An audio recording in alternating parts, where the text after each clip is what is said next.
Bismillahirrahmanirrahim. Assalamualaikum warahmatullahi wabarakatuh. Nama diberi Nurhaifah Izzati Alisa binti Muhammad Noor, pelajar option Bahasa Melayu 4. Dengan penuh rasa kesyukuran kehadrat Ilahi kerana limpah kurnia serta izinnya, dapat saya menyelesaikan tugasan ini dengan penuh jayanya. Sejurus itu, saya terlebih dahulu ingin menganugerahkan sekalung perhargaan tanda jutaan terima kasih kepada Yang Berbahagia Dr. Rosli bin Abdul Rahman selaku pensyarah subjek asas tata bahasa Melayu kerana meletakkan kepercayaan beliau serta berkat kecurahan ilmu merupakan justifikasi saya dapat menyiapkan tugasan ini dengan tepat pada waktu. Sebelum saya mempersembahkan kesalahan-kesalahan yang terdapat dalam karangan murid tahun 6, terlebih dahulu saya ingin memohon maaf sekiranya saya terdapat kesilapan dalam menganalisis kesalahan. Baiklah, kita akan teruskan untuk melihat analisis kesalahan karangan murid tahun 6. Analisis kesalahan karangan murid tahun 6. Karangan yang saya kaji adalah merupakan karangan daripada pelajar Sekolah Kebangsaan Seri Suria 1 Tanah Merah, Kelantan. Berikut merupakan gambar rajah karangan pelajar Sekolah Kebangsaan Seri Suria 1. Saya hanya membentangkan gambarnya terlebih dahulu. Seterusnya saya akan lampirkan salinan karangan tersebut di slide seterusnya. Hal ini dikatakan demikian kerana gambar yang diambil kurang jelas. Oleh itu saya salin semula dan saya menganalisis kesalahan murid tersebut di slide seterusnya.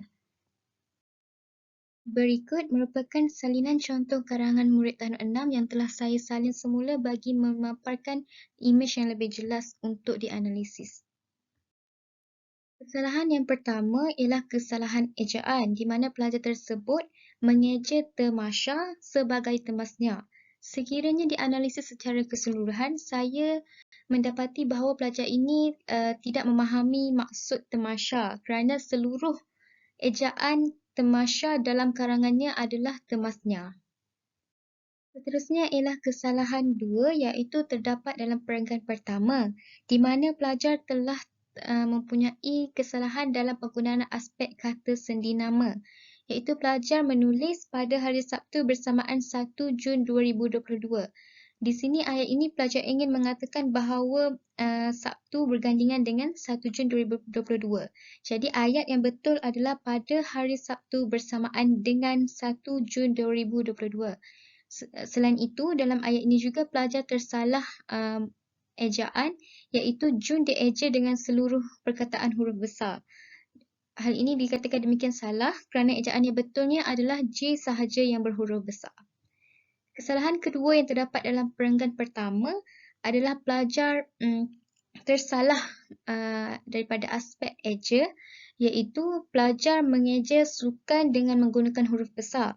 Di sebelah kanan saya telah saya betulkan iaitu Tamasya sukan pelajar perlu dieja huruf kecil sahaja. Begitu juga dengan temasnya, seperti yang telah saya nyatakan pada slide yang kesalahan pertama tadi, pelajar memang mengeja Tamasya dengan menggunakan perkataan temasnya. Pada perenggan ketiga, pelajar hanya terdapat satu kesalahan iaitu kesalahan dari aspek ejaan, di mana pelajar mengeja ibu bapa dengan ejaan bapa turut huruf besar. Hal ini dikatakan demikian adalah salah kerana ibu bapa dieja terpisah serta hanya huruf I sahaja yang huruf besar. Ini kerana ibu bapa berada di hadapan ayat. Sekiranya berada di tengah ayat, I juga huruf kecil sahaja. Pada perenggan 4, kesalahan yang terdapat dalam karangan pelajar terdiri daripada dua aspek iaitu aspek kata dan ejaan. Dari aspek kata, kesalahan yang terdapat ialah penggunaan kontijen rumah-rumah sukan. Yang betulnya ialah kontijen rumah sukan. Yang kedua, pelajar salah mengeja perkataan membuka tirai di mana pelajar mengeja membuku tirai. Dan yang ketiga, kesalahan terakhir pada perenggan 4 ialah pelajar menulis ikrar dibacakan. Di sini adalah salah dan yang betulnya ialah ikrar dibaca. Akhir sekali, kesalahan yang terdapat dalam karangan pelajar ini adalah pada perenggan 5 iaitu kesalahan penggunaan aspek kata, di mana pelajar tidak mengaplikasikan penggunaan kata sendinama untuk menjadikan ayat tersebut lebih gramatis. Contohnya, pelajar menulis rumah Lumbretta telah muncul Johan keseluruhan pada tahun ini. Hal ini dikatakan adalah salah kerana penggunaan kata sendinama perlu diselitkan di antara muncul dan Johan, iaitu yang betulnya telah saya paparkan iaitu rumah Lambretta telah muncul sebagai Johan keseluruhan pada tahun ini. Baiklah, sekian sahaja daripada saya. Terima kasih.